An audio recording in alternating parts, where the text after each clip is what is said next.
This is our cold water pressure in the kitchen. This is where I fill up water for storage.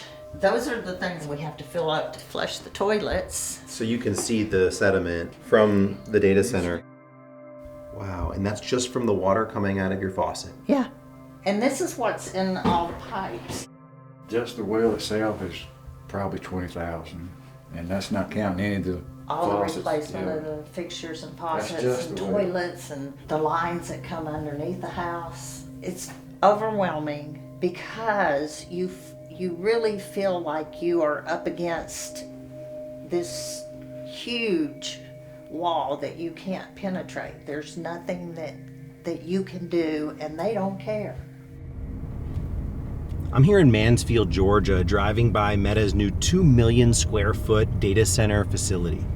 Facilities like this are being used to power things like ChatGPT and other AI tools that are becoming integrated into our daily life.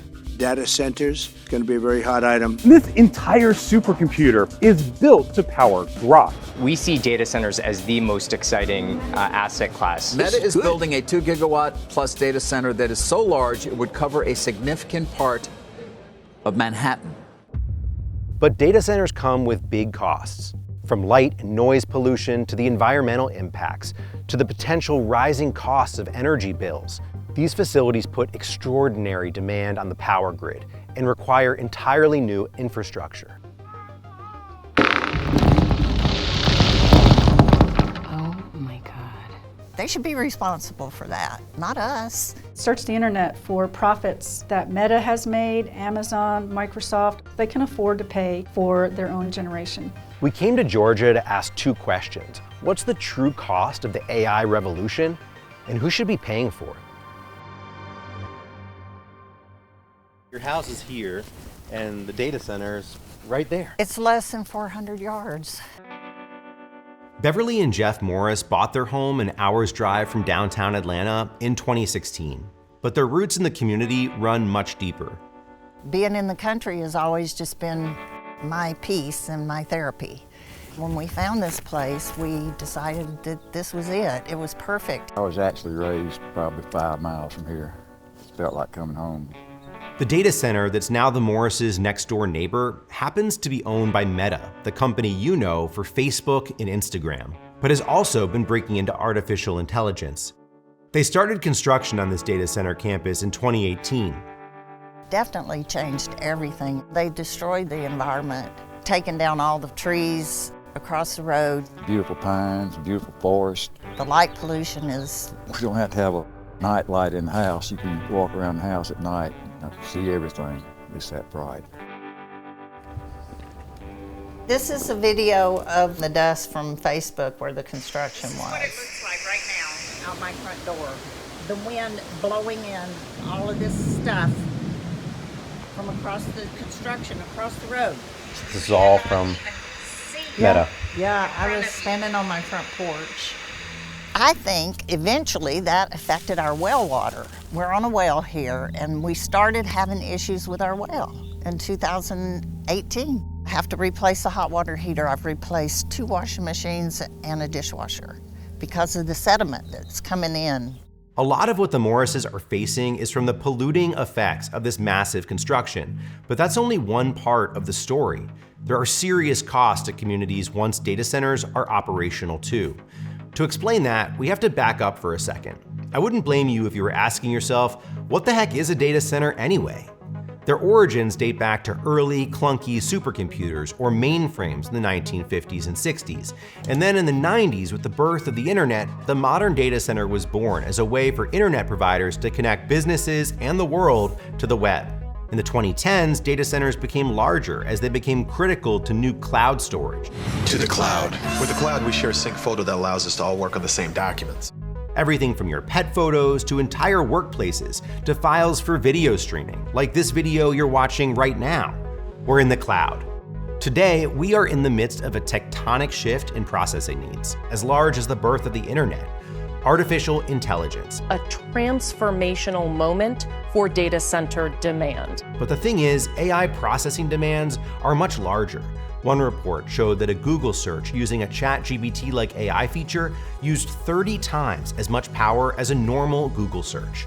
In the next 3 years, data center use of electricity is expected to double or even triple. And the state of Georgia has the fastest data center growth in the entire country. The two biggest reasons data centers come to Georgia are that electricity rates for industrials, which is the class that they're in, are 42% below the national average. And the second biggest one are data center tax breaks. They received over $180 million in tax breaks last year. The week we were in Georgia, a showdown was happening at the state capitol over two bills tied to data centers. Senator Hofstadter had proposed two different bills, and one of them was SB 34, which was the data centers bill, to move the burden of the operational costs of data centers from ratepayers to the data centers themselves. And what is SB 94? That is the Consumer Utility Council, a legal advocate for ratepayers and small businesses.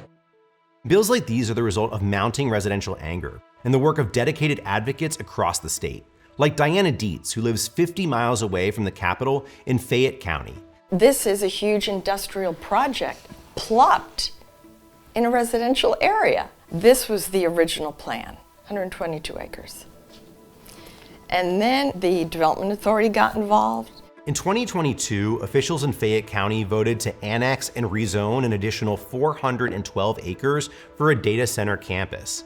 Fayetteville's City Council voted 5-0 in favor of the development, despite passionate opposition from some local residents. The site was then purchased by QTS, which is owned by Blackstone, for $153.8 million. These speculators, investors, are secretly buying up land right next to homeowners. And it was all done so that when we all went to the 4 public hearings between the county and the city, it was a done deal. This is the one that's currently under construction, and this is where Gene and Joe are. Gene and Joe Marshall live on the edge of Fayetteville in Fayette County on an 8-acre property. This driveway is almost the line for Fayette County versus Fayetteville, where QTS's property is located. We have absolutely no say in anything that happens over here. Despite their vocal opposition to the project, living next to construction on all sides of their home has become their daily reality for the last 2 years. They do nightly pours over here, and in the back part at the other building, the lights are shining and there is noise. 2, 3 o'clock in the morning, 4 o'clock in the morning. So they don't stop. Oh yeah, sure. We went to visit Nikki Vanderslice, who heads up the Fayette County Economic Development Authority, a non-governmental agency that played a central role in the marketing of the land for data center development. For residents who live alongside these data centers, life has become very difficult. What do you say to them? Well, I say to them that there's a couple of things. One, we were very transparent. The Development Authority was very open about attracting a data center, and there wasn't any resistance until it came to their property specifically. Vanderslice says data centers are good for the community, even if some don't see the benefits yet. In 2021, that property paid $36,000 in property taxes total. In 2024, on raw land, it paid $1.13 million in property taxes. That contributed $760,000 to our local Board of Education. I'm apologetic that they're being impacted, but I also see the benefits of what the companies are doing and how they're improving our economy. And so there's the balance that when you have, 200 out of 120,000 people, that you have to balance what's the highest and best use for the whole of the community. It's just the height of selfishness to imagine that one county's benefit to the huge detriment of 158 other counties in Georgia that now have to pay higher electric bills is okay. It's not okay. It drives inequity. It's very immoral too. That's Patty Durand, and as you can tell, she does not agree with Nikki Vanderslice. Patty is a longtime consumer advocate and expert on energy policy who's been raising the alarm about rising costs of electricity related to data centers. Are data centers going to drive up energy costs for residents across the state? On May 1st, Georgia Power residential ratepayers experienced a 24% rate increase. Just since 2023, Georgia Power has raised rates 6 times. And related to those rate hikes, remember those 2 bills we mentioned earlier? We were with Patty as she was watching a live feed of the Senate floor. Today is crossover day, which means any bill that does not get through one side of the House or the Senate to the other side is dead for the year. And right now, Senate Bill 34 is not on that list. By later that evening, both bills had failed to get a vote. As disappointed and angry as Patty was, she wasn't too surprised. Georgia legislators are getting soaked with money from Georgia Power. Is that a conflict of interest? Absolutely. It is clearly corrupting. This is the highest paid utility CEOs in the country. Why is the poorest region in the country paying the most to our CEOs? $23 million, It's ridiculous how much money they make. Our time in Georgia is crucial to understanding what's happening all across the country because the growth of data centers is not slowing down anytime soon. And tech billionaires have already been complaining about the amount of red tape involved in powering this growth. Getting energy permitted is like a very heavily regulated government function. And if you're talking about building large new power plants or large build outs, that is just a heavily regulated thing. The regulatory body in question is the Federal Energy Regulatory Commission, also known as FERC, an independent and historically nonpartisan agency that regulates interstate transmission of electricity, natural gas, and oil. But just last month, President Trump signed an executive order placing FERC under White House control. And he's been boasting about his ability to fast-track new projects. We're going to get very rapid approvals in the United States. Like with the AI plans, under emergency declaration, I can get the approvals done myself without having to go through years of waiting. With this alliance between the federal government, Silicon Valley, and utility monopolies, who's looking out for regular Americans like the Morrises? During the peak season, our electric bill was maybe $250. Yeah. And now it's probably $400. Your electricity bill has doubled. Wow. It's been a struggle.